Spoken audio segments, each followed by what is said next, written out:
मुझे तीनों के बारे में कहीं ना कहीं पढ़ा है, लेकिन महाराजा गंगा सिंह कौन था मैं अभी भी याद नहीं कर पा रहा। अगर इनके बारे में मुझे जानकारी होती तो कहीं ना कहीं मैं एलिमिनेट कर सकता था। ऑप्शन है ऑप्शन सी।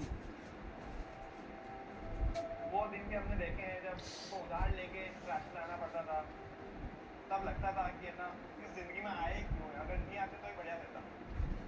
कौन बनेगा करोड़पति मेरे लिए सिर्फ स्वर्णिम सीढ़ी, वो सोने की सीढ़ी जिस पर चढ़कर उस छोर पे पहुंच सकता हूँ जहाँ से जिंदगी की नई शुरुआत कर सकता हूँ।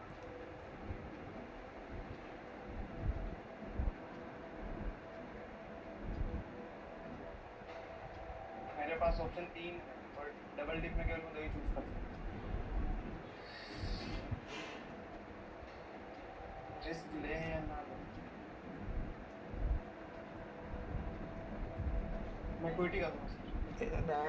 अंतिम निर्णय आपका।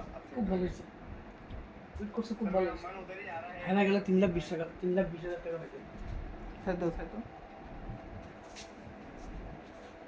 सर मैं क्विट करूँ, 50 लाख बहुत महंगे।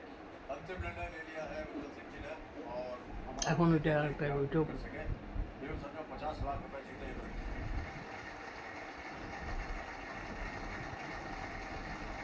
बहुत खूबसूरत खेल खेला। आंसर করে দিব